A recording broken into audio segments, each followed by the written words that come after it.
Para hoy tenemos la charla de NMO y MOGAT a cargo de Isabela Gómez, estudiante de 10º semestre, y Alejandro Rodríguez, estudiante de 8º semestre de la universidad.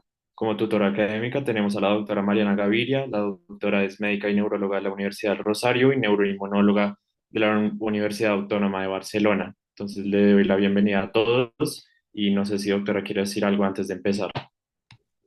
Hola Mateo, buenas noches a todos.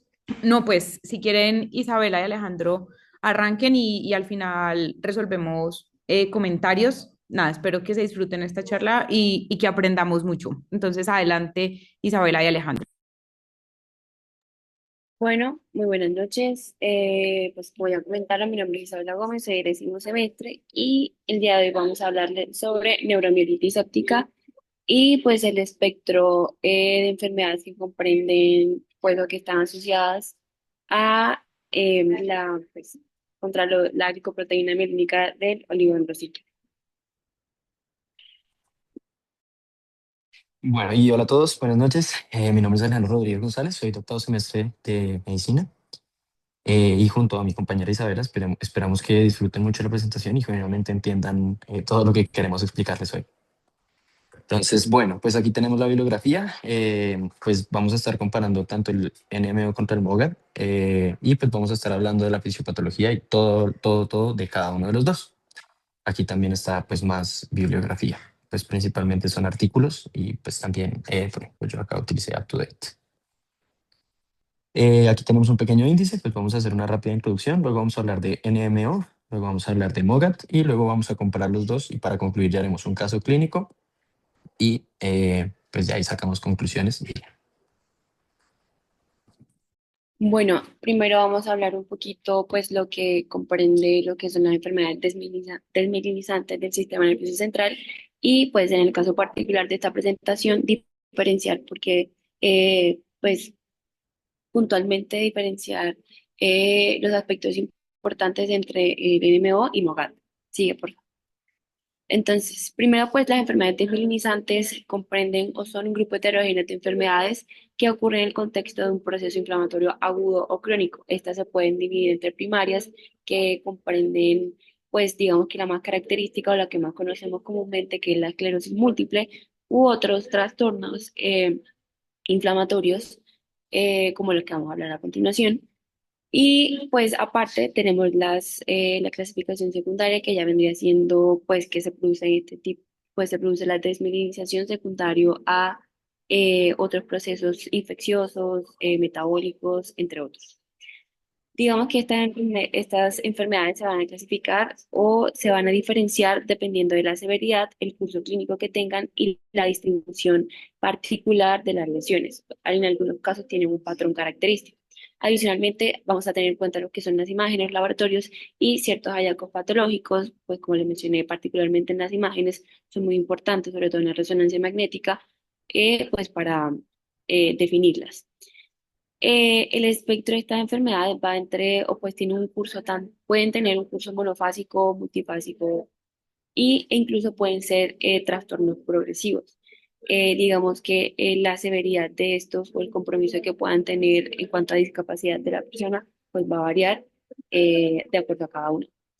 Y las lesiones pueden ser tanto localizadas como también pueden tener formas localizadas o presentar variantes entre difusas o multifocales. Sigue, por favor. Entonces, ¿por qué es importante diferenciar entre NMO y MOGAT? Pues digamos que estas dos tienen, digamos, a grandes rasgos, tres diferencias principales. Estas son su fisiopatología, como ya veremos pues, a continuación. Digamos que cada una tiene un compromiso diferente. Entonces, lo que viene siendo NMO, digamos que a nivel fisiopatológico se va a afectar más que todos los astrocitos y ya el compromiso mielínico va a ser secundario. En cambio que en el caso de MOGAD se va a afectar más que todo los oligodendrocitos o bueno, proteínas de esta célula. En cuanto al tratamiento, digamos que es importante diferenciar entre la una y la otra, ya que ambas tienen un curso clínico diferente, particularmente NMO siendo un poco más severa, ya que MOGAD como lo haremos a continuación, tiene un curso más que todo monofásico, pero NMO generalmente es muy eh, remitente, pues presenta muchas recaídas y la respuesta al tratamiento va a ser diferente. Adicionalmente, el pronóstico igualmente es diferente. Generalmente se ha visto que tiene una mayor discapacidad acumulativa aquellos relacionados con NMO, a diferencia de MOAD, que generalmente tienen una recuperación satisfactoria y pues generalmente no vuelven a repetir con estos episodios. Sigue, por favor. Bueno, entonces, ahora sí vamos a entrar en materia, pues vamos a hablar de la neuromielitis óptica. Pues aquí tenemos como un pequeño subíndice de cómo vamos a estar hablando. Pues primero para introducir un rápido repaso, súper rápido de anatomía, pues aquí tenemos el nervio óptico, muy importante que sepan pues cómo van las aferencias y pues la unión en el quiasma óptico, cómo llega a la corteza visual y pues toda la distribución del sistema nervioso central. ¿Por qué es importante esto? Porque vamos a tener que entonces, bueno, pues para iniciar, el NMO al inicio se le denominaba enfermedad de Devic. Luego de eso, sí ya se le empezó a denominar NMO. Cuando era enfermedad de Devic, pues también se unía simplemente al diagnóstico de neuritis óptica y ya está. Después se inició con el diagnóstico ya de neuromielitis óptica y actualmente pues se utiliza más el término de espectro de neuromielitis óptica, ENMO. Sin embargo, ambos siguen siendo utilizados y ambos siguen, pues se refieren a lo mismo. Esto vamos a tener que va a ser un desorden inflamatorio en el sistema nervioso central, por eso les expliqué ahorita solo del sistema nervioso central, y va a estar caracterizado por desmielinización severa e inmunomediada. Pues también va a haber un daño axonal y va a estar atacando principalmente los nervios ópticos y la médula espinal. Pues los nervios ópticos lo enfocan mucho por lo que al inicio también pues se inició desde ahí, es como el síntoma más notorio y por el que llega el paciente, entonces por eso es como lo que más se destaca y se llama neuromielitis óptica, por más que ataque pues a todo el sistema nervioso central. Hablando rápidamente de epidemiología, pues para saber por qué es importante saber todo esto, representa del 1 al 2% de las enfermedades desmielinizantes. Eh, un tercio de los casos van a ocurrir en poblaciones del este. La incidencia es muy baja, igualmente, pues podemos encontrarnos con pacientes con NMO, además que pues es algo que tenemos que tener en cuenta como un diagnóstico diferencial de cualquier otra enfermedad desmielinizante. Es más frecuente en africanos y asiáticos, sin embargo, pues igualmente lo seguimos encontrando en nuestro medio y estas dos son muy importantes. Vamos a tener que la edad mediana de inicio va a ser de 40 años. Solo el 20% de casos son pediátricos o inicio tardío. De resto, todo el 80% restante va a estar alrededor de los 40 años. Y también es muy importante este dato y es que tiene un predominio 9-1 en el sexo femenino. Entonces es muchísimo más alto en mujeres. También, pues este dato nos va a servir para más adelante para el diagnóstico, pero vamos a tener que el AQP4, pues la IgG contra aquaporina 4, va a ser positivo en más del 80% de pacientes. Pues junto a todo lo que vimos, pues vamos a tener diferentes factores de riesgo. Como muy bien vimos, vamos a tener que el sexo femenino va a tener una relación altísima. También se describe mucho pues, factores genéticos. Tiene la presencia del gen HLA-DRB03 va a aumentar la probabilidad de 2 veces más o menos, un poco más de 2 veces, de presentar NMO. También la historia familiar, pues por lo mismo, por factores genéticos. El tener infecciones previas es muy importante porque al fin y al cabo, pues como veremos en la fisiopatología, las infecciones pueden ser un trigger, como un gatillo, pues. Eh, Desencadenante. Eso, muchas gracias, doctora. Un desencadenante, como por ejemplo, pues las que se mencionan son varicela y herpes zóster. E igualmente el tabaquismo, como muchas otras patologías.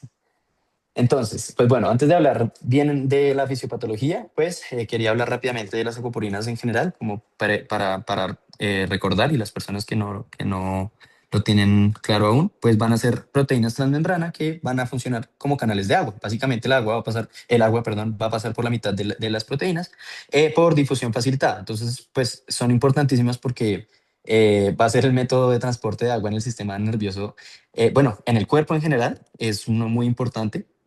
Y pues tenemos diferentes tipos de acuaporina. Vamos a tener desde la 0 hasta la 10.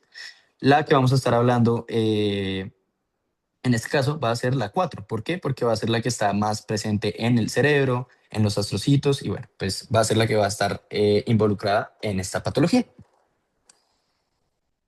Entonces, sí, ya hablando específicamente de la acuaporina 4, entonces vamos a tener que la vamos a tener en el cerebro, vamos a tenerla en la glía, en los astrocitos, ahí se va a expresar la acuaporina 4. También vamos a tenerla en la barrera hematoencefálica y por último va a estar también expresada más en el plexo coroide. Entonces, sí, y pues para otra cosa, repaso rápido, pues entonces saber que el sistema nervioso central pues está compuesto principalmente por neuronas y células de la glía, pues ya tiene más células como de los vasos sanguíneos y demás, pero va a estar principalmente en cuanto a lo neurológico, por decirlo de alguna forma, van a ser neuronas y células de la glía. Las células de la glía vamos a tener que son los astrocitos, oligodendrocitos, microglía y glía radial. Esta tabla, pues en realidad a mí no me gusta poner mucho texto, pero pues es más como para que tengan un repaso y si quieren le pueden guardar, nosotros vamos a mandar la presentación y esto les va a servir un montón.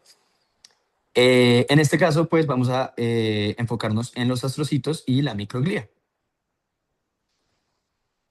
Bueno, bueno, estos astrocitos son las células más abundantes en la glía y van a modular diferentes sinapsis, van a modular diferentes procesos en el cerebro, entonces son muy importantes. Y la microglía básicamente van a ser los macrófagos residentes en el sistema nervioso central y estos van a estar muy involucrados también. Entonces, bueno, ahora sí ya hablando directamente de la fisiopatología, entonces pues hablando muy generalmente, pues la neuromielitis óptica, el espectro de la neuromielitis óptica va a estar mediado por autoinmunidad a las acuaporinas 4. ¿Cómo va a funcionar esto? Entonces, vamos a tener un desencadenante desconocido. Actualmente, pues no se habla de un desencadenante específico, sin embargo, pues se hablan como reacciones, por decirlo de una forma así, alérgicas, pues por eso hablamos también de infecciones relacionadas, como la varicela y el herpes zóster. Pero pues vamos a tener un desencadenante desconocido que nos va a activar la célula presentadora de antígeno. La célula presentadora de antígeno va a estimular los linfocitos B, aquí van a estar los linfocitos B, que estos van a actuar específicamente, pues, o sea, los linfocitos B específicos contra acuaporinas 4. Y estos, junto con la ayuda de los T-helper, pues se van a diferenciar en células plasmáticas productoras de anticuerpos IgG contra acuaporina 4. Luego de esto, entonces, debido a pues, los anticuerpos contra acuaporina 4 van a estar circulando en la sangre, pueden estar circulando constantemente, o sea, en realidad todo esto no va a pasar de una vez. Ellos duran tiempo, esto pues también nos sirve más adelante entenderlo, ellos duran un tiempo circulando en la sangre sin pasar la barrera hematoencefálica. Sin embargo, pues debido a la inflamación y debido a que ellos van a estar circulando junto a citoquinas proinflamatorias y pues por ejemplo la interleuquina 6, esto va a hacer que con el tiempo la barrera hematoencefálica se vuelva más permeable y entonces pues eh, van a poder pasar en algún punto los antiacuaporinas 4 junto pues a los demás, a las demás citoquinas inflamatorias.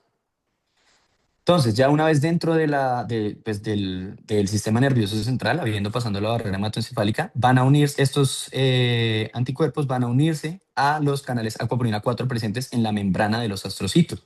Como muy bien mencionamos anteriormente, pues la acuaporina 4 va a estar eh, presente en la membrana de los astrocitos, por tanto, de una vez se va a unir ahí y esto va a desencadenar un proceso de citotoxicidad celular, pues dependiente de los anticuerpos. Luego de esto, pues también vamos a tener una activación del complemento. Se va a activar el complemento C1Q y esto va a formar, pues, sí, se denomina, pues, forma el complejo ataque membrana, en el que vamos a estar atacando, pues, bueno, va a estar perforando membranas celulares y va a aumentar el daño astrocitario. Pues, como tal, vamos a empezar a dañar la membrana del astrocito por la activación del sistema de complemento de la citoquina, de la C1Q. ¿Sí? Y por último, pues ya vamos a tener el quinto paso que va a ser la neuroinflamación y la desmielinización. Entonces, pues como van a estar muriéndose los astrocitos, pues esto va a producir neuroinflamación secundaria y además que tenemos un montón de citoquinas proinflamatorias, de células proinflamatorias y procesos en general que pues van a promover esta inflamación, esta neuroinflamación.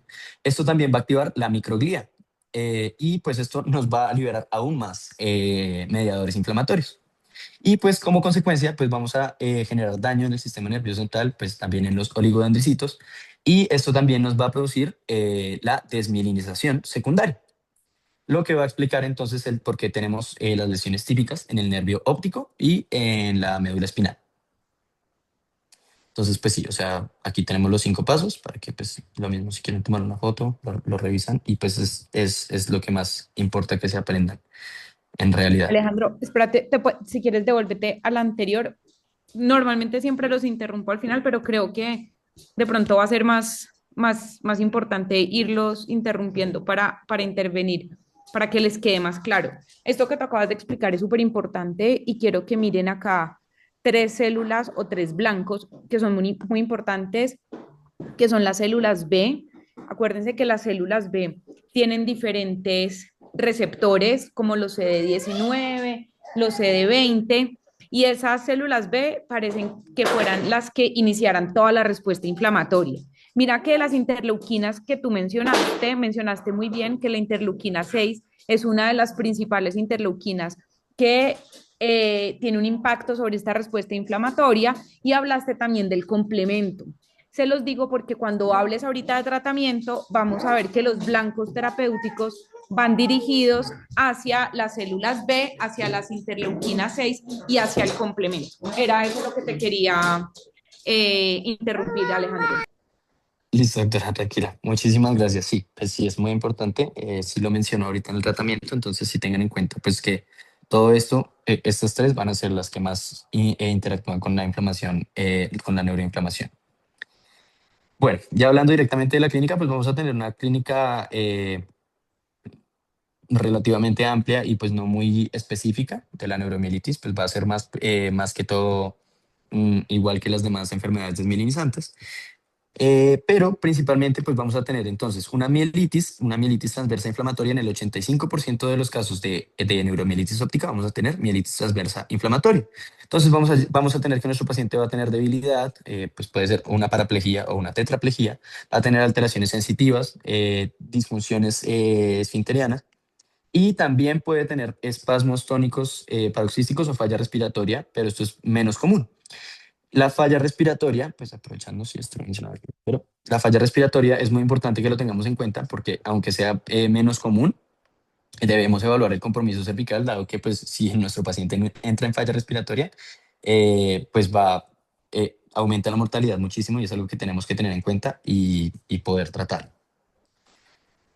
Además de esto, pues vamos a tener la neuritis óptica. Como mencionamos, pues es de los síntomas más,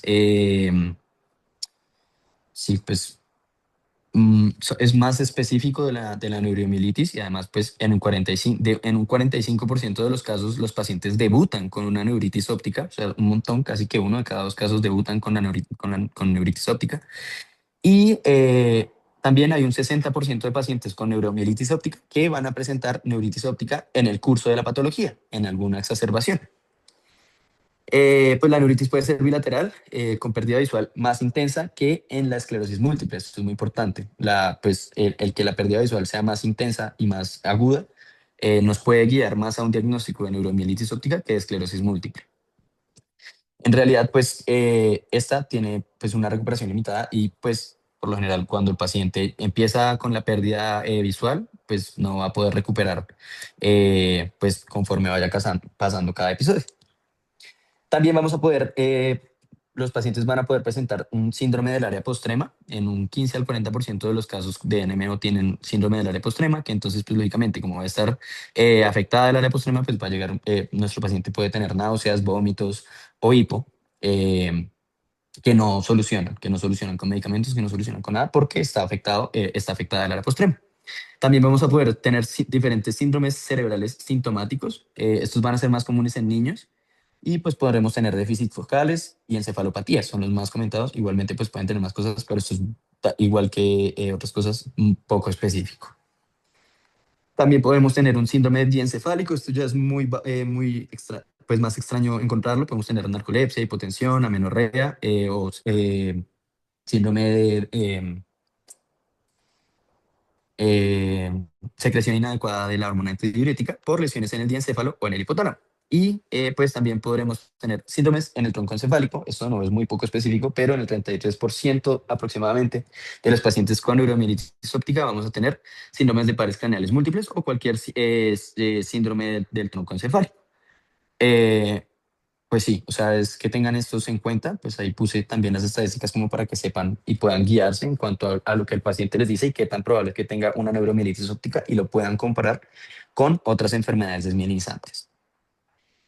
Bueno, sí, esto pues es un pequeño resumen de la fisiopatología. Sí, muy importante pues recordar lo que dijo la doctora, la acción de los linfocitos B. Y pues sí, o sea, esto es como para que, esto es lo que quiero que se lleven en la cabeza. Si quieren, pues también le tomar una foto. Y esto es lo que quiero que sí o sí se lleven en la cabeza. Bueno, entonces, ya sabiendo cómo se da la fisiopatología de la neuromielitis óptica, entonces vamos a ir con pedirle al paciente. Pues, estamos dando la neuromielitis, ¿qué vamos a pedirle? Vamos a tener diferentes paraclínicos. Estos dos del final en realidad pues son, pues depende el que los mandemos, pero ya lo vamos a ver mejor.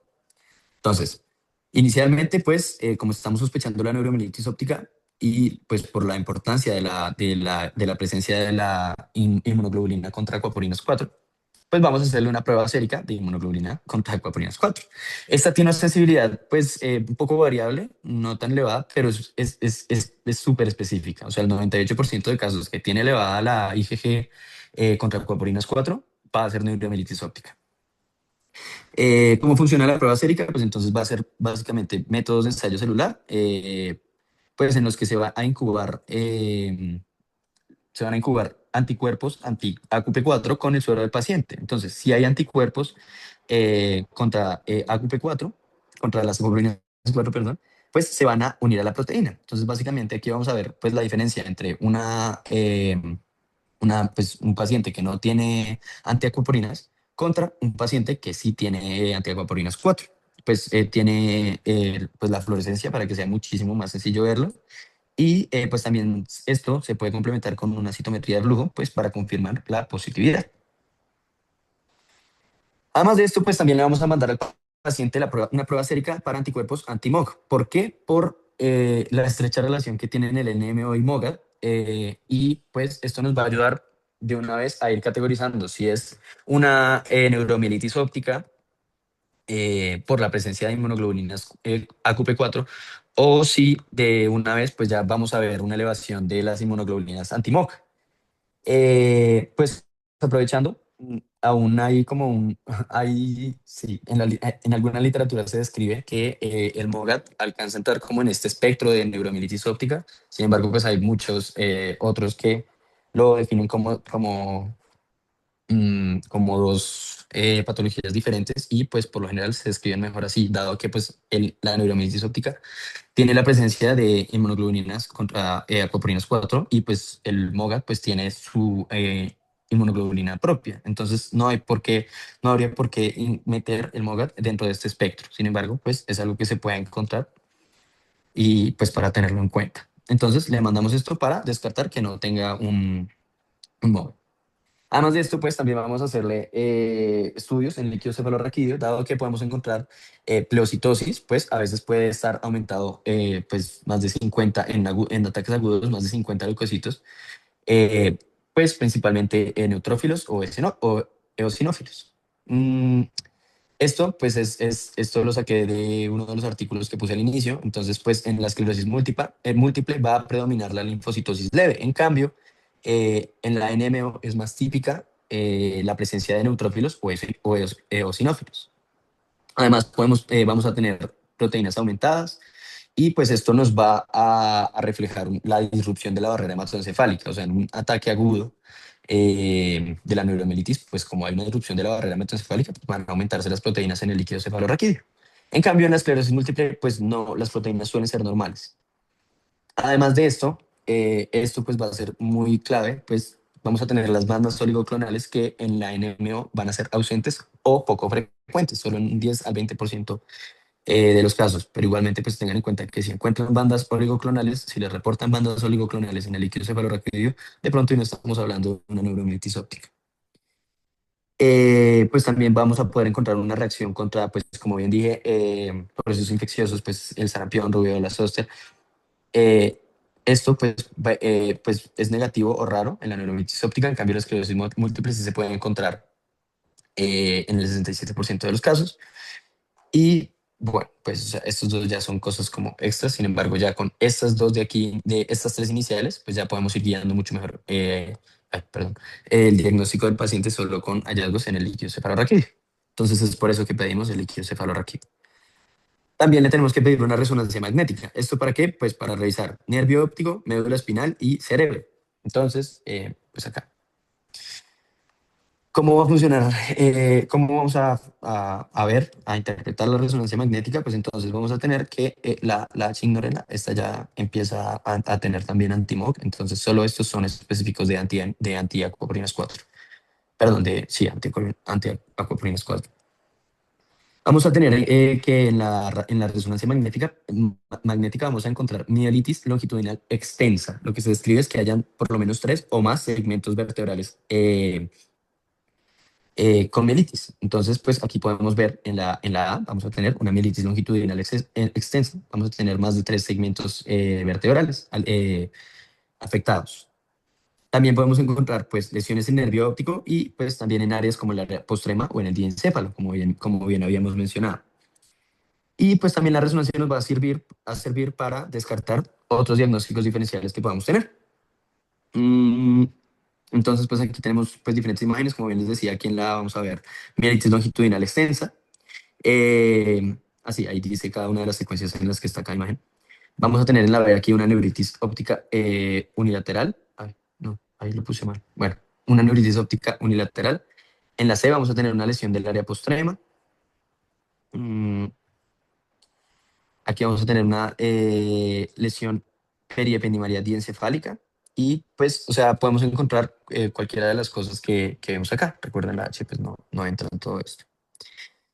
Además de esto, estos últimos dos exámenes, como bien les mencioné, pues son más que todo opcionales, sin embargo, pues también se los puede mandar al paciente. Esto es más para valorar cómo está el nervio óptico de nuestro paciente y qué tan afectado está. ¿M?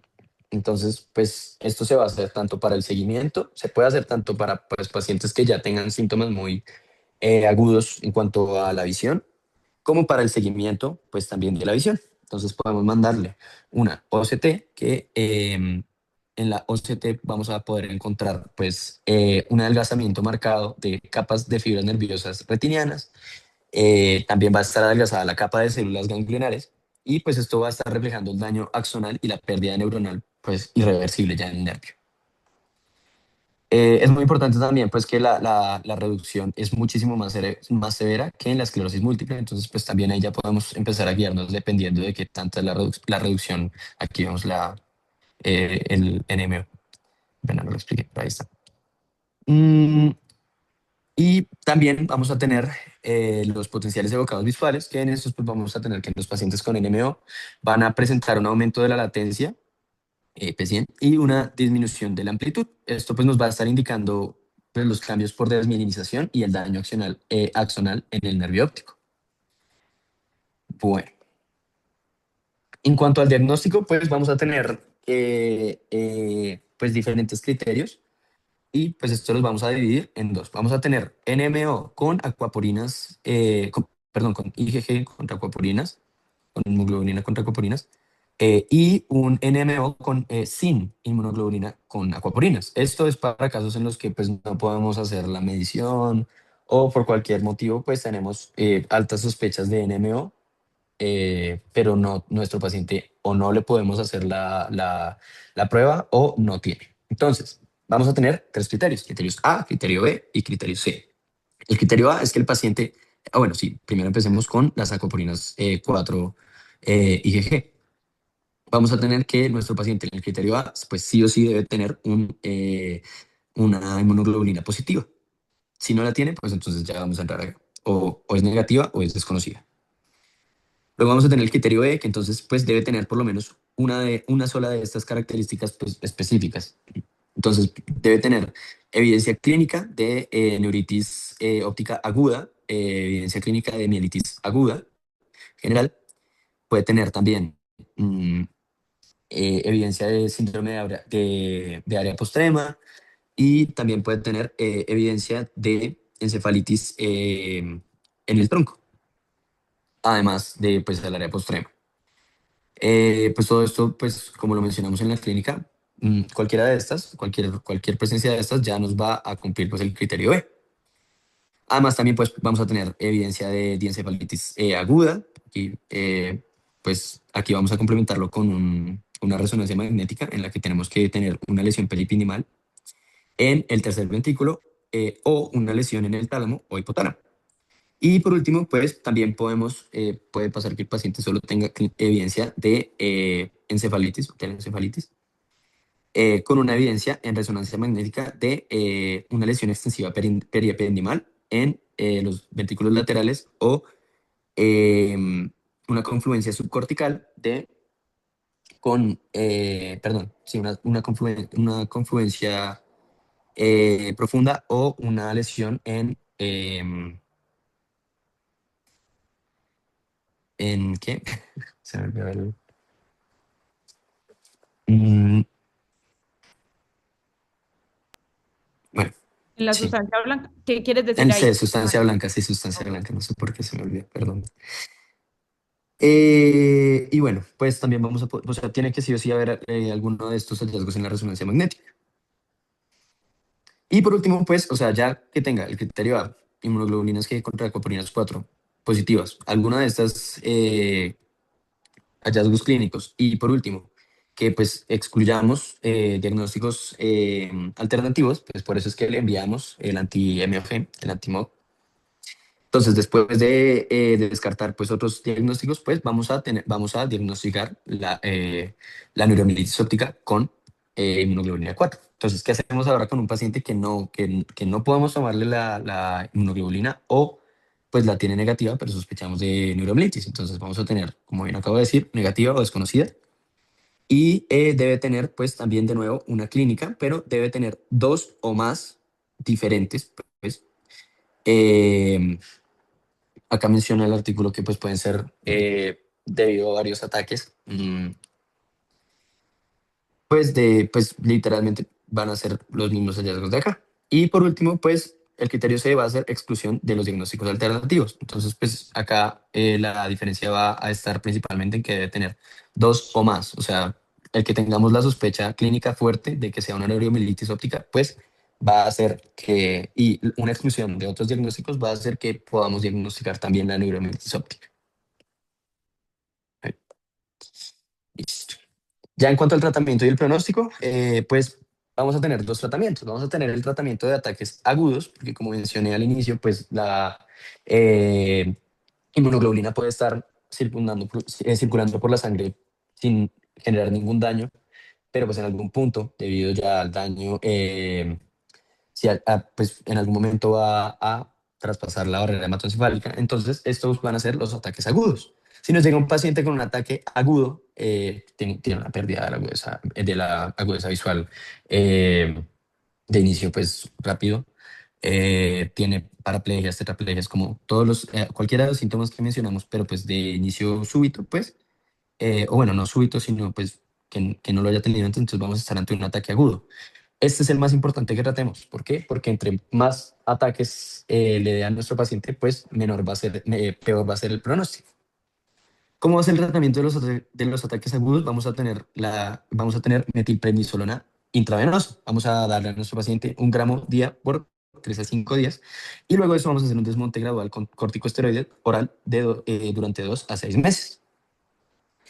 Digamos que pasan los 5 días y con la metilprednisolona y no hay respuesta, entonces vamos a pasar a utilizar la plasmaféresis. Esto pues para eliminar las sustancias citotóxicas y las vamos a tener 5 a 7 sesiones cada 48 horas.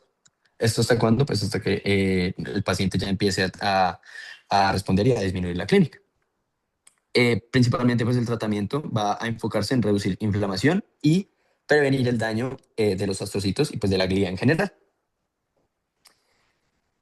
Luego de eso, pues, o pues si no, sí, luego de eso, del ataque, de tratar el ataque agudo, pues vamos a tener también el tratamiento preventivo.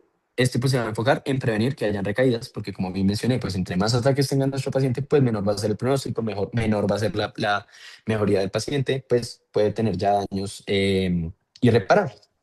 Entonces vamos a tener tres opciones de terapias biológicas. Vamos a tener el eculizumab, eh, que va a ser el más utilizado, que este es un anticuerpo monoclonal que va a bloquear el C5 en el complemento y pues va a inhibir la activación del complemento. Este disminuye las recaídas en un 90%, por eso este es el que más se escribe y el más utilizado, porque pues es supremamente eficiente. Hay que tener en cuenta que este requiere profilaxis antimeningocócica. También vamos a tener otras dos opciones, que va a ser el inebilizumab, que este va a ser un anticuerpo anti-CD19, que como bien vimos, pues está eh, involucrado en la fisiopatología, y pues este también va a depletar los linfocitos B, incluyendo sus precursores y los plasmablastos. Entonces vamos a disminuir la cantidad de linfocitos B y vamos a disminuir los, anti, el- los los CD19. Entonces, por tanto, pues si disminuimos ambas cosas, pues vamos a hacer que sea menos probable un ataque agudo de las inmunoglobulinas. Y por último, vamos a tener también el satralizumab, que entonces es un anticuerpo antirreceptor de interleuquina 6, que también la mencionamos, como pues lo enfocó la doctora. Y pues si bloqueamos la señalización de la interleuquina 6, pues también vamos a disminuir toda esta cascada proinflamatoria que ocurre en la neuromielitis. También está, bueno, sí, pues como bien les dije, el más eficiente pues es el eculizumab.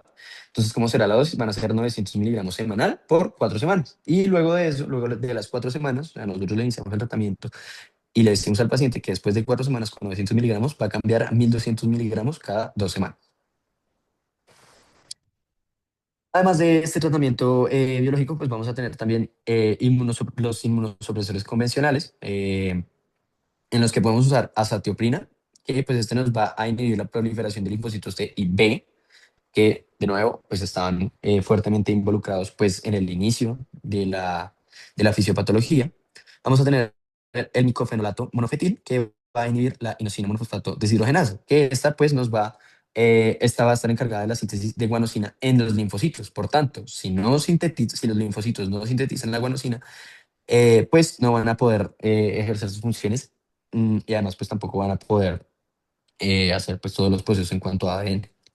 Por tanto, pues también vamos a estar alterando vamos a estar depletando los linfocitos B, y por tanto pues vamos a estar disminuyendo toda la clínica del paciente. Y por último vamos a tener el rituximab, que es un anticuerpo monoclonal contra los CD20, la CD20, perdón, y pues esto también va a depletar los linfocitos B circulantes. Entonces, pues como muy bien dijo la doctora, muy importante que sepan que lo importante es que son los linfocitos B en la fisiopatología, pues porque aquí en todos los inmunosupresores convencionales, pues nos vamos a estar enfocando en disminuir la acción de los linfocitos B. En cuanto al pronóstico, pues antes de que existieran todas estas terapias biológicas y la inmunosupresión, el pronóstico era muy malo, dado que con cada ataque pues el paciente iba perdiendo agudeza visual, iba teniendo más síntomas neurológicos, iba teniendo más síntomas de desminimización. Entonces era muy malo. Sin embargo, pues ya con la introducción de estos tratamientos, tanto el preventivo como el de las crisis agudas, el pronóstico ha mejorado eh, muchísimo. Por tanto, pues ya los pacientes con neuromielitis óptica no tienen por qué seguir presentando estos síntomas. Bueno, ya entrando a Bogat, pues puede seguir, pues vamos a hablar de diferentes aspectos. Continúa, por favor.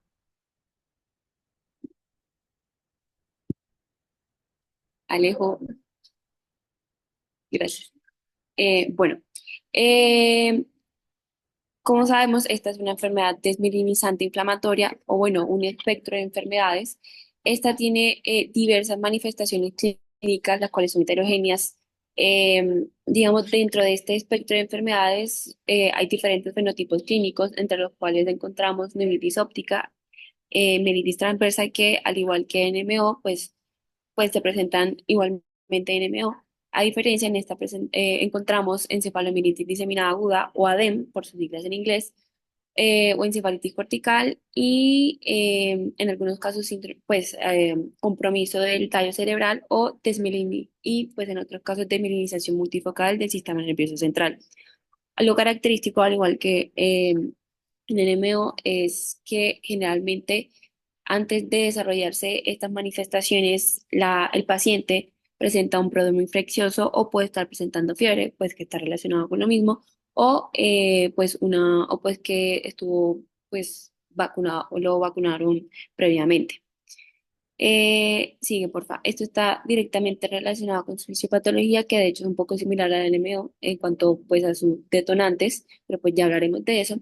En cuanto a la epidemiología, digamos que actualmente hay pocos estudios epidemiológicos que nos ayudan como a evaluar las verdaderas cifras, tanto de incidencia como de prevalencia de esta enfermedad. Hay, pues tanto porque es un poco... em, digamos, no es muy fácil diagnosticar esta enfermedad, ya que dado que generalmente se presenta por episodios agudos, en los momentos en los que el paciente no tiene episodios, puede presentar cero, pues puede no presentar estos anticuerpos y dar un diagnóstico, pues, erróneo. Eh, Sin embargo, algunos estudios han demostrado que más o menos hay una incidencia anual de 1 a 4 por 4,8 pacientes por millón de personas.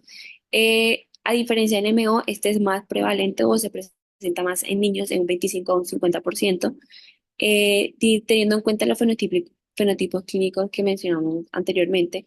Digamos que dependiendo de la edad, hay unos que son más comunes. Que en otros. Entonces, por ejemplo, en niños o en personas menores de 18 años es más común ver este espectro de de enfermedades, más que todo presentándose con ADEM, sobre todo, que es la que más se ve, o neuritis óptica. Entonces, pero generalmente la más común es ADEM y lo que más describe en la literatura que generalmente en niños se va a presentar es la encefalitis diseminada aguda. Pues ya a diferencia de adultos, pues se va a presentar más que todo la neuritis óptica. Y pues en algunos casos puede ser la mielitis un poco común. En cuanto a las proporción entre sexos, pues digamos que es casi igual entre hombres y mujeres. Por lo tanto, pues no. Sí, no están como no pertenecer a cierto sexo no es algún factor de riesgo en esta categoría. Sigue, por favor. Bueno, ya comenzando un poco de la fisiopatología, primero pues abordemos un poco qué vendría siendo la glicoproteína mielínica del oligodendrocítico. Esta es una proteína transmembrana que generalmente se encuentra en la superficie exterior de la mielina o pues de las vainas de mielina del sistema nervioso central. Este se considera un marcador de oligodendrocito maduro y digamos que pertenece a superfamilia de inmunoglobulinas. Se ha evidenciado que esta cumple ciertas funciones como de adhesión celular, estabilidad microtubular y puede ser un mediador entre las interacciones entre la mielina y el sistema inmune. Continúa, por favor. Ya hablando un poco de la fisiopatología, pues como ya hablamos, el principal detonante va a ser o pueden ser las infecciones, que pues digamos esta respuesta inflamatoria va a ayudar a que las células plasmáticas o los plasmocitos eh, produzcan más estos anticuerpos anti-MOG que van a producir adicionalmente va a producir que se activen predominantemente los linfocitos TSD4, que los cuales van a migrar tanto los anticuerpos como estos linfocitos a el sistema nervioso, en el cual en el espacio supraranoideo y perivascular se van a activar y adicionalmente van a activar otras células presentadoras de antígenos específicas del sistema nervioso central y pues entre otras células como la microglía, entre otras. Digamos que estos detonantes, en el caso pues de infecciones, puede ser por mimetismo molecular, por activación espectadora o bystander activation, que más o menos el mecanismo es el que comenté anteriormente. Entonces, ya retomando otra vez lo que pasa a nivel del sistema nervioso central, pues toda esta activación va a provocar que pues, se liberen citoquinas, quimiosinas inflamatorias que van a contribuir a que estas células se activen y se produzca la desminimización. Digamos, este proceso se va a producir principalmente durante estos episodios de agudo o coloquialmente, como dicen, ataques de la enfermedad que bueno, estos anticuerpos se van a unir a la proteína ubicada en las vainas de mielina, que se cree que causan activación del complemento, sin embargo, no está muy claro este mecanismo, y opsonización de estas proteínas, las MOG, que pues van a contribuir todo este mecanismo inflamatorio. Sigue, por favor. Y pues citotoxicidad celular. En cuanto a la clínica, digamos que, pues como ya mencionamos, tiene diversas manifestaciones clínicas y lesiones en resonancia magnética o pues manifestaciones clínicas que nos van a determinar estos fenotipos clínicos. Entonces, estos van a ser heterogéneos, como ya vimos, y la frecuencia del tipo van a depender más que todo de la edad y la fase de la enfermedad que pues esté cursando el paciente. Generalmente el curso de estos fenotipos van a tener un desarrollo subagudo, generalmente es muy raro que se presenten de forma crónica o muy aguda. Sin embargo, es posible que sí se desarrolle esta sintomatología en un periodo de menor a 24 horas, pero generalmente es de días a semanas. Eh, los síntomas severos generalmente están asociados a lesiones desmielinizantes extensas, como vamos a ver ahorita más adelante. Estas lesiones particulares de este espectro de enfermedades pues son generalmente extensas y generalmente es común que afecte o comprometa nervios ópticos y la médula espinal. Eh, Se ha documentado que este grupo de patologías pues tiene un curso esteroide dependiente, es decir, como ya mencionamos, pues el tratamiento de estas son similares al que comentó mi compañero en NMO. Entonces, generalmente cuando se suspenden los esteroides, pues tienden a recaer en estas manifestaciones clínicas. Algo característico de MOGAD es que en la resonancia magnética inicial puede que no se vean lesiones en el 10% de los casos, a pesar de que el paciente presente sintomatología. Eh, y pues, de hecho, tiende a ser como común en los casos de las recaídas de los pacientes. Continúa, por favor.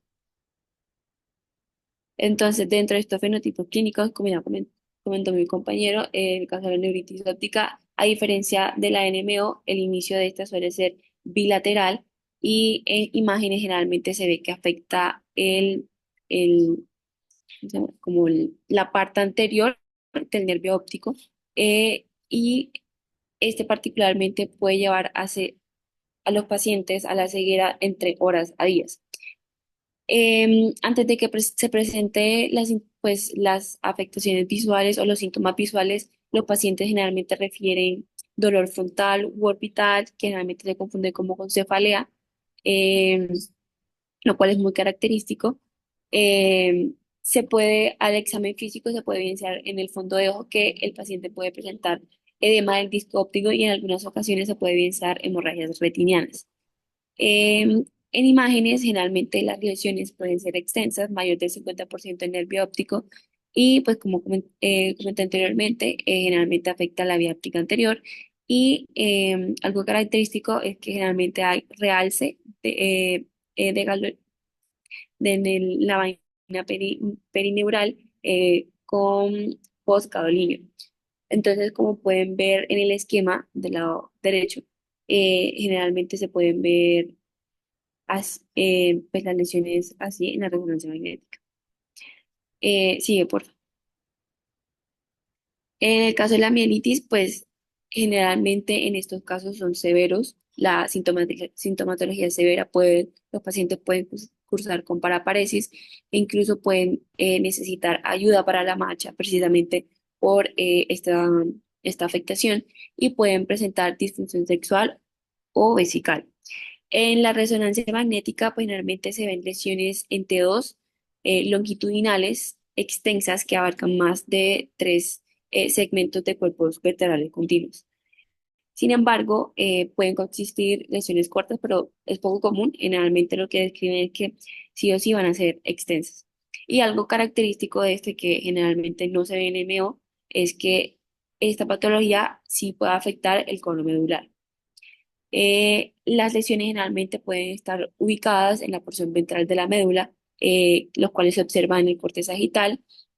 Y algo característico de este es que afecta la sustancia gris, perdón, la sustancia gris central de la médula en el corte axial, lo cual se va a caracterizar por el signo de la H, como pueden ver en A2. Digamos que ese es muy característico de esta enfermedad. Em, Listo, continúa. Dentro de otro de este fenotipo clínico, pues es el ADEM o ADEM-like, que en ADEM-like ya sería como un compromiso más severo, multifocal. Este va a ser más común en niños, generalmente se presenta en el 50% de los niños y van a tener anticuerpos contra MOC positivos. Generalmente van a cursar con encefalopatía, van a estar eh, eh, como somnolientos, con confusión, pérdida de la conciencia, pues entre otros. Van a presentar déficit focal o pueden presentar anormalidades cerebrales asintomáticas, entre otras manifestaciones. O sea, pueden cursar con ADEM más neuritis óptica o mielitis juntas estos episodios pueden ser severos hasta el nivel de que el paciente puede que necesite soporte ventilatorio. Y se han visto que en los casos en los que los pacientes cursan con ADEM, se ha visto que generalmente es más severo su compromiso cuando tienen el MOC IgG positivo. Em, Generalmente en la resonancia magnética se ve un compromiso multifocal, generalmente de la sustancia gris profunda, pues más que todo afecta al tálamo, incluso puede afectar a nivel encefálico la sustancia blanca. Sigue, por favor. Otro fenotipo, pues la encefalitis cortical cerebral, este digamos que es el menos común y su inicio puede ser subagudo. Lo que más caracteriza a este fenotipo es que cursa con convulsiones más signos de irritación cerebral. También lo llaman digamos como un acrónimo que le tienen es FLAMES, que pues traduce Unilateral Cortical Flare Hyperintensity, bueno, lesiones en flare relacionadas a anti-MOC con convulsiones. Entonces van a cursar con cefalea, encefalopatía, déficit focal neurológico y lo característico es que tienen hiperintensidades corticales en flare. Generalmente pueden ser unilaterales, pero también se pueden presentar de manera bilateral y puede estar acompañado de realce leptomeningio. Sí, por favor. Entre otros, también puede haber compromiso o síndrome del tallo cerebral. Esto generalmente ocurre en combinación con otros fenotipos clínicos y puede ser asintomática en el 40% de los casos. Algo característico en los hallazgos en la resonancia magnética es que hay o aparecen lesiones difusas hiperintensas en T2, generalmente en mesencéfalo, puente o bulbo, que lo describen como, o la literatura lo describe como fluffy lesions. Estos pueden ser unilaterales o bilaterales y, digamos, algo muy, eh, digamos, característico de este es que afecta el unilateral o bilateral el pedúnculo o los pedúnculos cerebelosos medios. Sigue por. En cuanto a paraclínicos, digamos, lo más Lo más importante en estos casos es el líquido cefalorraquídeo, adicional de encontrar que sea inflamatorio, pues encontrar estos anticuerpos. Eh, es lo que más nos ayuda a tomarle estos pues análisis de líquido cefalorraquídeo, más que todo es para orientar un diagnóstico diferencial y saber si verdaderamente es esta enfermedad. Generalmente, entre los grupos de glóbulos blancos, el predominio va a ser de los linfocitos, pero pueden aparecer neutrófilos y eosinófilos, a diferencia de, por ejemplo, la esclerosis múltiple, que nunca vamos a encontrar eosinófilos. La frecuencia de la aparición de la pleocitosis va a depender de cada fenotipo y digamos que hay otros marcadores proteínicos que nos pueden ayudar a indicar o a orientar el diagnóstico pues de estas enfermedades. Continúa, por favor. En cuanto a imágenes, digamos, como se van a encontrar ciertos hallazgos característicos, eh, sobre todo en T2, como podemos ver, pues en las primeras cuatro, perdón, en FER, en estas primeras cuatro ilustraciones esquemáticas de lo que podemos encontrar en las imágenes, pues generalmente se puede afectar lo que es, como ya mencioné anteriormente, el bulbo, los pedúnculos cerebelosos y pues la sustancia gris profunda.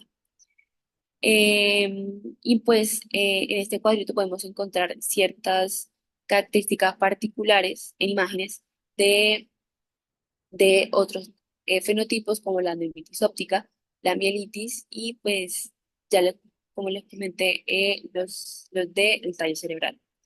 Continúo. Eso es como, era como un resumen. Ya para establecer el diagnóstico, digamos que debemos tener tres características principales o tres criterios principales. Primero, que encontremos los anticuerpos MOC IgG en plasma ion líquido cefalorraquídeo de una fuente de laboratorio confiable. Eh, lo que describen más que todo es que debe ser en ensayos basados en células vivas, que generalmente aquellos que se realicen, por ejemplo, con ELISA o algún otro método, pueden arrojar falsos positivos o sí, falsos positivos. Adicionalmente, el paciente debe tener o debe presentar un fenotipo clínico asociado a su imagen, pues el fenotipo clínico asociado o compatible con las lesiones en la resonancia magnética y adicionalmente debemos haber descartado alguna otra causa. En los casos en los que encontremos MOC y GG positivos, pero que la clínica no sea compatible con, con pues con el resultado pues debemos sospechar de un falso positivo. Los títulos de MOC y GG pueden disminuir el 30 a un 40% de los casos y los hallazgos en la resonancia eh, pueden desaparecer en el caso de que el paciente pues ya haya pasado su episodio agudo. En esos casos pues no es posible hacer el diagnóstico de MOGAD. En el caso de que encontremos títulos bajos, o que no cumplan ciertos criterios, se puede considerar que el paciente sea un falso positivo o que ya haya iniciado tratamiento o que haya iniciado esteroides y todo eso, entonces por lo tanto los títulos hayan bajado. Pero sí o sí vamos a diagnosticar MOGAD en el caso de que los títulos sean súper altos, por ejemplo, en el cual tengan dos diluciones por encima del punto de corte del laboratorio en el cual se realicen, o que los títulos sean mayor a uno de 100. Sigue, por favor. Entonces, pues como ya mencionamos, esto es básicamente como un cuadro que resume eh, el diagnóstico de MOGAD, pues lo mismo que por lo menos tenga alguna de los fenotipos clínicos, ya sea la neuritis óptica, la mielitis, ADEM, la encefalitis cortical o algún síndrome de tallo cerebral junto con los anticuerpos positivos. Entonces, si los anticuerpos están dentro de los títulos están dentro de lo que se define como positivo, pues no se necesita hacer ningún estudio adicional. Sin embargo, si encontramos estos títulos de los anticuerpos bajos o pues no están dentro de estos criterios que nos solicitan, pues ya podríamos solicitar otros test, por ejemplo, para aquaporin, pues para descartar NMO o, o pues verificar realmente en las imágenes que el paciente tenga estas lesiones. Sigue, por favor. Entonces ya en cuanto al tratamiento, pues es muy similar al MO, básicamente corticoides a dosis altas, ya sea metilprednisolona, prednisolona oral, que esta es, digamos, la alternativa a la prednisolona, junto con plasmaféresis de 5 a 7 intercambios interdiarios. Digamos que cada uno de estos abordajes tiene sus efectos adversos. En el caso del corticoides, hiperglicemia o psicosis inducida por esteroides. Y en los casos de plasmaféresis, aunque esta generalmente es bien tolerada y se considera segura, esta se debe pasar por línea central, lo cual puede producir hipotensión vascular severa y o arritmias cardíacas. Y pues está eh, este acceso más la inmunosupresión que presenta el paciente aumenta el riesgo de infecciones. Otra opción que se podría implementar es pues inmunoglobulinas IB, generalmente 0,4 gramos kilogramos día por 5 días. Eh, digamos que hay varios estudios que reportan ciertos efectos adversos como hipertricosidad sanguínea o aumento de eventos tromboembólicos, sobre todo en aquellos pacientes con riesgo, por ejemplo, con falla renal. En estos casos refractarios de pacientes, pues casos refractarios de MOGAD, pues se recomienda usar inmunosupresión más agresiva, por ejemplo, como ciclofosfamida o tocilizumab. Digamos, en la literatura que buscamos, recomendar rituximab, sin embargo, eh, digamos, en esta patología no se recomienda mucho, ya que pues no, no, no sirve de mucho en estos casos. Continúa, por favor. Em, Algo particular de MOGAD es que generalmente hay una alta frecuencia de de curso monofásico, es decir, presentación única de un episodio agudo, más que casi en el 50% de los casos, y generalmente estos pacientes presentan una buena recuperación. Por lo tanto, generalmente, digamos que hay que ver el paciente, depende del paciente elegir si continúa con una terapia inmunosupresora, pero generalmente estos pacientes tienen una adecuada evolución. En algunos casos se recomienda terapia de mantenimiento para prevenir futuros ataques en aquellos que han tenido dos o más.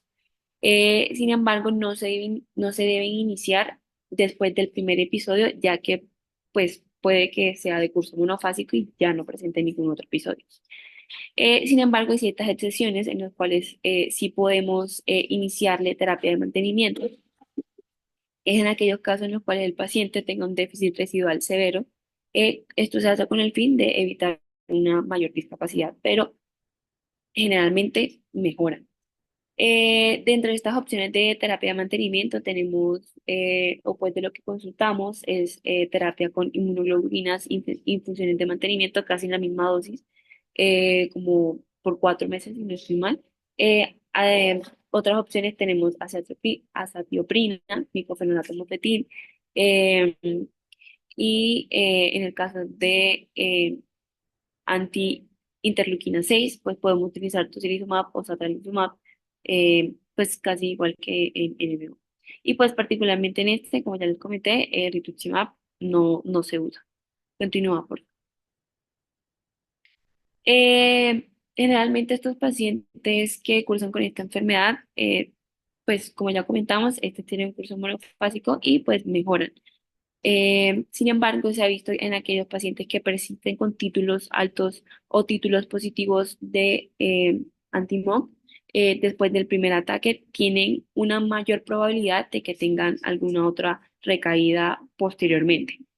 Em, Sin embargo, se ha visto que en las resonancias magnéticas estas lesiones eh, eh, resuelven después del episodio agudo, generalmente en el 80% de los casos. Y en los niños pueden que queden algunos déficits cognitivos residuales, sin embargo, pues no es tan común. Y sí, sí, continúo. Bueno, entonces, ahora sí, pues vamos a rápidamente ver la comparación entre neuromielitis óptica y el MOGAD. Entonces, pues aquí tenemos un cuadro rápido pues de la fisiopatología de ambos. Sin embargo, pues acá lo más importante, para no repetir lo que ya dijimos, pues es que veamos que en la neuromielitis óptica el daño es principalmente astrocitario y va a estar mediado por antiacoporinas 4. Y pues también va a haber un daño perdón, antiacoporinas 4 y complemento. Y tiene participación de eosinófilos. En cambio, en el MOGAD, pues el daño va a ser principalmente mielínico y va a ser mediado por inmunoglobulinas anti-MOG, además de participación de linfocitos y macrófagos. Entonces, pues hay diferentes cosas que las diferencian, sí, o sea, hay diversas cosas que las diferencian, el NMO y el MOGAD, como pues el antígeno diana, el daño que acabamos de mencionar y las células inflamatorias predominantes, pues hallazgos también en la resonancia magnética, pues pueden haber unas diferencias, pero es muy importante que pues tengamos en cuenta que es muy fácil confundir ambas en cuanto a la clínica, y en cuanto a algunos hallazgos en resonancia magnética que no sean tan específicos de alguna de las dos. Entonces podemos terminar diagnosticando una cuando en realidad era la otra. Por eso es tan importante que en ambas mandemos las pruebas de laboratorio para descartar la otra. En tanto para NMO tenemos que descartar que no haya anti-MOG y en MOGAT tenemos que descartar que no haya anti-ACP4, acuaporinas 4. Dado que también es muy extraño que ambas estén elevadas, por tanto, pues es muchísimo más fácil si descartamos la otra y así estamos seguros del diagnóstico. Y además que esto pues nos va a alterar el tratamiento. Esto es lo más importante, que no vayamos a tratar al paciente con la terapia de neuromielitis óptica cuando tiene un MOGAT, ni al revés, dado que pues no va a surtir el mismo efecto, entonces pues puede ser más, podemos estar haciendo más daño que cualquier otra cosa. Esto es lo más importante. Igualmente tienen la tabla pues como para comparar ambas y que tengan en cuenta cada una de las cosas. Y bueno, por último, ya pues queríamos hacer un caso clínico. Entonces, tenemos una paciente femenina de 44 años de edad que ingresa por un cuadro agudo de paraparesia, parestesia del brazo derecho y retención urinaria. Acá la idea es que todos participen. Tenemos estos hallazgos en la resonancia magnética. ¿Alguien que me los quiera escribir?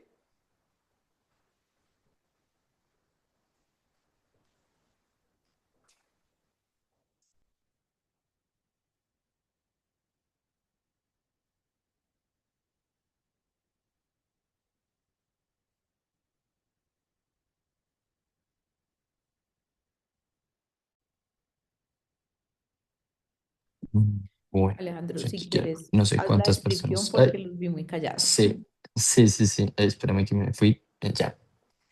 Entonces, pues en la imagen A vamos a tener pues una lesión longitudinal extensa, pues que va a ser compatible con mielitis longitudinal extensa. Pues como muy bien vimos, pues aquí vamos a ver tres, más de tres, aunque no se ve muy claro que sean más de tres, pero sí o sí se ven tres segmentos medulares que están afectados. Entonces, pues esto ya va a ser compatible con alguna de las dos patologías. Ya ustedes me dirán ahorita. En la imagen B vamos a tener una lesión hipointensa eh, que sugiere inflamación activa. Y en la imagen C, esta es FLAIR, entonces vamos a ver Alejandro, una lesión. Dime. ahí en la imagen B están viendo un T1 al que se le puso gadolinio y lo Ah, que sí, se con está contraste. viendo es la lesión hipointensa que está en la mitad y alrededor de la lesión se ve como tiene un realce nodular al medio de contraste. Y acuérdense que para ustedes saber si es longitudinalmente extensa o no, tienen que contar el número de vértebras que esté comprometida en la lesión. Entonces, si se van a la imagen, dos y medio, o sea, ahí no alcanza realmente a hacer tres o no se ve tan clara, hay que dar la duda, o está como en el limbo si es una lesión longitudinalmente extensa o es una corta. Ahí quedaría como la duda porque no se ve tan clara. Si ustedes ven en la imagen A, solamente tiene compromiso de dos segmentos, como de dos segmentos vertebrales y media. Y esa imagen A que ustedes están viendo es una imagen de T2 en un corte sagital, al igual que la B, que también es un corte sagital, pero de uno con contraste. Y la imagen C que están viendo es una resonancia de contraste en un corte axial y lo que están viendo es un flare. Y lo que están viendo es las astas de los ventrículos laterales, como tienen unas hiperintensidades ahí alrededor de esos ventrículos. Si quieres, sigue Alejandro. Listo. Em, bueno, pues aquí tenemos también otra imagen, pero pues sí, básicamente pues aquí tenemos hallazgos de algo que puede ser sugestivo de o neuromimesis óptica o de MOGA. Entonces, también a nuestro paciente le vamos a analizar el líquido cefalorraquídeo en el cual encontramos que no tiene bandas oligoclonales y pues también tiene características inflamatorias.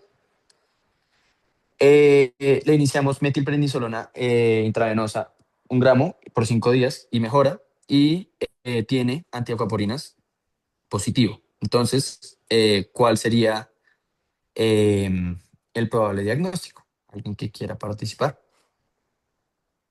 NMO. Listo, ¿y por qué? ¿Por qué diagnosticas el NMO? Pues tenemos una clínica sugestiva con hallazgos imagenológicos compatibles. Si quieres, devuélvete un segundo. No sé por qué se puso doble. Ya. Ahí en la E ya parecería que cumple la definición de longitudinalmente extensa, porque ya compromete más de 3 segmentos eh, vertebrales. Y ya sumado a la clínica y a la presencia de anticuerpos anticoagulina AQP4, pues ya lograríamos el diagnóstico según los criterios que tú nos habías dicho. Exactamente, se cumplen los 3 criterios, entonces pues ahí estaríamos frente a un NMO con antiacuaporina 4 positivo. ¿Qué tratamiento le darías específicamente? Esto se sigue repitiendo. Ah, ya. ¿Qué tratamiento le darías específicamente?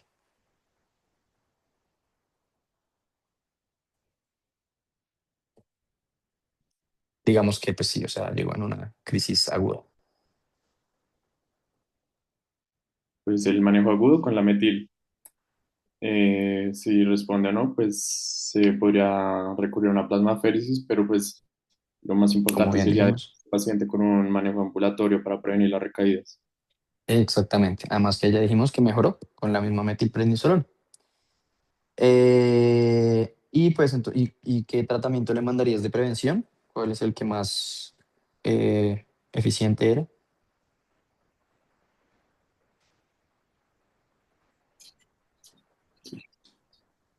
Es una terapia Eculizumab. biológica. Ese mismo. Listo. Sí, perfecto. El eculizumab, que entonces disminuye las recaídas hasta en un 90%. Listo. Bueno, y pues muchísimas gracias. Eso sería todo. Espero que, Muchas pues, si tienen gracias. alguna duda, y doctora, si también si quieres intervenir y decir algo más. Gracias, Isabela y Alejandro. Bueno, yo creo que estuvo súper completa la charla. Voy a hacerles como algunas aclaraciones. Primero, cuando se hacen los estudios clínicos para evaluar la eficacia de los medicamentos, generalmente no se estudian o hay muy poquitos estudios que los comparen contra un medicamento que tenga la misma eficacia. Es decir, los ensayos clínicos son muy poquitos, por ejemplo, que te comparan el satralizumab versus el eculizumab. Generalmente los comparan con otros de primera línea como azacitidina o rituximab. Entonces, es muy difícil decir cuál de todos ellos es superior al otro, porque realmente estudios grandes que comparen uno con el otro no están hechos. ¿Sí me entienden lo que les digo? Eso es importante entender cómo están hechos o cuál es la metodología con la cual se hacen estos estudios clínicos. Eso por un lado. Y el eculizumab es carísimo, es carísimo. Entonces piensen en nuestro medio, pues va a ser muy caro mantener ese tratamiento. Nosotros en nuestro medio lo que más se utiliza para el espectro de neuromielitis óptica hoy en día es el rituximab por facilidad de acceso y por la buena respuesta que tienen los pacientes a ese medicamento. Entonces, también hay que tener en cuenta el tema de los costos y de la eficacia. Ahorita acá en Colombia tenemos el satralizumab, el eculizumab, aunque ese es súper complicado de conseguir, y rituximab para el trastorno de la neuromielitis óptica. Y para el anti-MOC, realmente lo que más se utilizan son corticoides y ahí hay muchos menos estudios clínicos grandes que demuestren cuál es el que más em, podría servir. Pero quería hacerles esa aclaración porque es poco probable que vean en Colombia pacientes con neuromielitis óptica y eculizumab. Van a haber más pacientes con rituximab. ¿Listo? Y desafortunadamente los pacientes con neuromielitis óptica tienen un pronóstico mucho más desfavorable que todos, que incluso los que tienen anti-MOC y los que tienen esclerosis múltiple, y eso se explica por la fisiopatología, por esa activación tan grande y tan magnífica que tiene el complemento. Esos pacientes hacen un daño axonal grande y por ende la recuperación va a ser muchísimo más lenta y después de una recaída pueden quedar con secuelas graves. Entonces es súper importante el manejo agudo porque de ese manejo agudo pues va a depender que puedan tener o no una buena recuperación. No sé si tengan alguna duda, pregunta.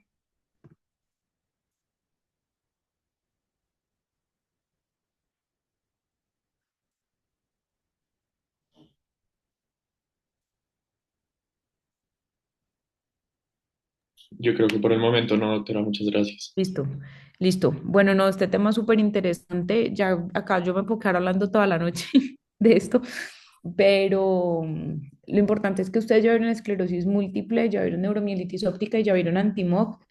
Y más que pedir los anticuerpos, es entender cuál es el fenotipo de cada uno de los pacientes y cuál es el patrón clínico típico de cada uno de los pacientes, porque los tres tienen un espectro completamente diferente.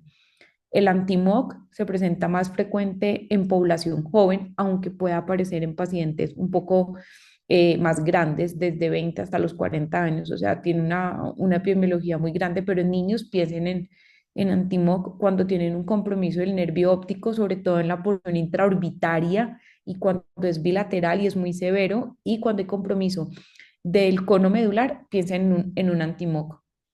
Cuando los pacientes son más grandes, tienen más de 40 años, tienen un compromiso medular severo con paraparesia o un síndrome de área postrema en el cual los pacientes tienen un vómito que no pueden controlar o tienen hipo o náuseas de muy difícil manejo o tienen una óptica que compromete la parte intracraneal del nervio óptico o el quiasma o incluso el tracto óptico y los pacientes les dicen veo sombras, piensen en una neuromielitis óptica antes que cualquiera de las otras dos enfermedades y ustedes ya conocen también como los signos típicos de esclerosis múltiple. Entonces, lo primero es entender el fenotipo típico de cada una de estas tres enfermedades y con eso ir guiando para saber qué pedir. Otra cosa que tienen que tener en cuenta es que los anticuerpos para MOC y para NMO se piden en suero, no se piden en líquido cefalorraquídeo y la técnica ideal para utilizarlo es ensayo basado en células, lo que estaba explicando Alejandro. Si se pide en ELISA o con cualquier otro método, la sensibilidad baja hartísimo y yo no voy a estar segura que si eso es negativo, que el paciente no tenga sus anticuerpos.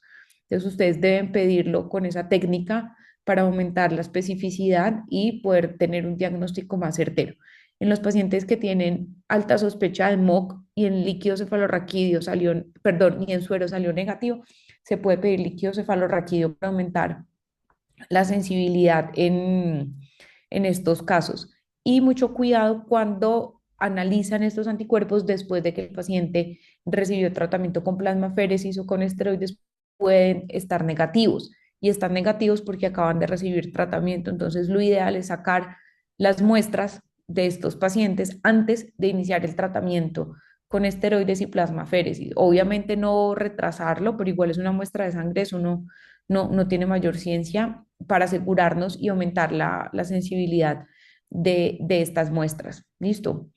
Nada, eso sí, no sé si tengan alguna otra pregunta, alguna otra duda, si les quedó claro, entendieron la diferencia entre las tres.